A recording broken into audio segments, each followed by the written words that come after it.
Joining me on the broadcast is Lucy Taylor, WION correspondent from Moscow, and former Indian diplomat Arun Singh, who is joining me in the studio. Going first to Lucy.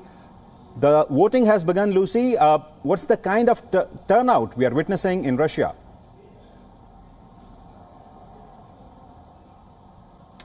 Well, I've just got back from a polling station here in Moscow, and everything was very calm and orderly, as we're told it was across the country. There was a steady flow of people going in and out, but it's not the kind of large queues that you might see in other parts of the world. Here in Russia, there are more than 110 million people registered to vote, but they're spread across 11 time zones. In some parts of the country, they have to travel to their polling places by snowmobile or other transport like that, in temperatures below -20 degrees. As you say, turnout is the big issue in this election because we know that Vladimir Putin is likely to win, very likely to win. It would be extraordinary if any of the other candidates came anywhere close to the kind of vote that he's going to get. But the big question is turnout.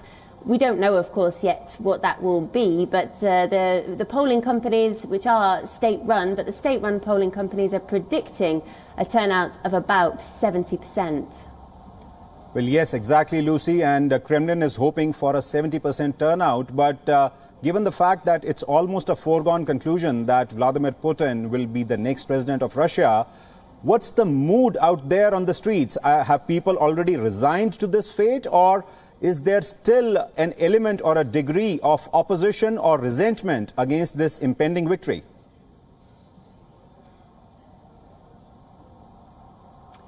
Well, certainly people are resigned to the fact, or expecting the fact, that Putin will win. That's very much the mood. Whether the turnout will be high or not is an interesting question because, as you mentioned in your introduction, the most vocal critic of Vladimir Putin, the opposition leader Alexei Navalny, has been barred from standing in this election, and he has told his supporters not to go and vote. He wants a boycott because he knows that a big turnout here, a strong showing, gives the election legitimacy, and that's certainly what the Kremlin will be hoping for. There are some other challenges when you're asking whether people might be voting for the opposition or hoping for some kind of opposition resurgence. There are challenges to Vladimir Putin. There is most notably the closest rival is representing the Communist Party. But he is only predicted, again by the state-run polling companies, to have about 7 to 8% of this vote. So it would still be extraordinary if anything other than Vladimir Putin winning a significant majority. Also, Lucy, Kremlin is targeting a 70% vote. Now, a higher vote will raise question or may raise question on the credibility of these polls, and a lower turnout could indicate the vulnerability and, you know, the kind of concerns the people of Russia may have against the Putin government. It's almost a catch-22-like situation for them.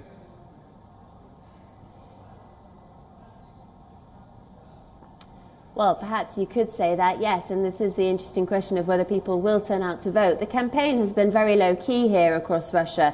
Vladimir Putin hasn't taken part in TV debates with the other candidates.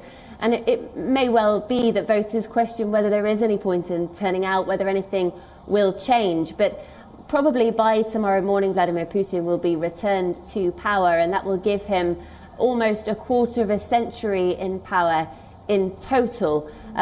Whether he chooses to change things over the next 6 years, we'll wait to see. Certainly the issues that he's been talking about in his address, he did a State of the Nation address on March the 1st where he spoke very much about national security. He unveiled new nuclear weapons, and he's talking very much about Russia's position in the world, as well as domestic issues, how easy it is to do business in Russia, how much money people have in their pockets. His pitch to the nation is about stability, being the candidate or being the president who is defending Russia and making people richer after what was a very difficult time in the 1990s.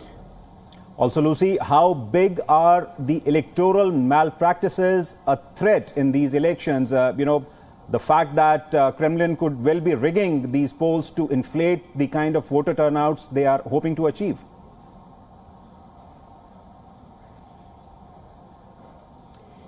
Yes, well, it's very difficult to know exactly what's happening with that because so much of what is organised here is state-run. There are independent observers and there are, we're told, about 13,000 journalists covering this election, and there are those monitors. Some of those monitors, we were told last week, had been denied their accreditation, which raised a lot of questions, but there are others from different parts of the world who say they will endeavour to do their job to see exactly what is happening here.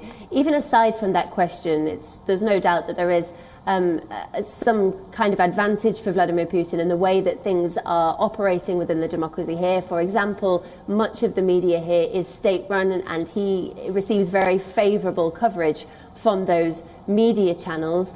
And also, as I said, one of the other main opposition candidates has been barred from standing at all because of a previous conviction. He says that conviction was politically motivated, was cooked up to prevent him from taking an active political role. So regardless of the question of whether the election is rigged, there is still questions about how free and fair this democracy is. But of course, on Vladimir Putin's side, he would say things are very fair here. He would say he's very popular among the public. And it is true that when you talk to people, many of them do support Putin, if only because some of what came before he came to power was very difficult and made people's lives very difficult. And he has returned this country to some sort of stability. Also, Lucy, the fact that after these elections, Putin will be in office till 2024, will these elections also set the stage for a discussion on his successor?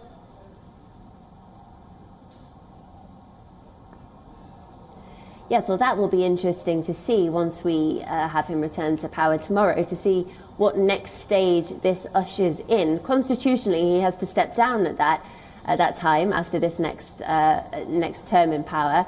And he will be at an age, he will be then 71 at the end of his term, so he may well be looking to appoint his successor. So we may see some possibly infighting or manoeuvring over the next few years among the people who are hoping to take over from him. There are many different possibilities for that. Much of the economy in Russia is based on based on the state. So there are big state corporations, heads of state corporations vying for power, as well as the ministers and the politicians and oligarchs around Putin himself. On the other hand, we have seen before, when Putin reached the end of his legal term in office, last time this happened, he simply changed roles, moved to become Prime Minister instead. So, you know, there are other options on the table here, and that's one of the big questions over the next few weeks, months or years going into this next term in power is what comes after. Of course, there's a whole generation of voters coming of age now who don't remember life without Putin. So if he does choose to step down at the end of this term, this will be a very significant change for Russia. Thank you, Lucy Taylor, for joining us with those updates and perspective. That was WION correspondent Lucy Taylor joining us live from Moscow.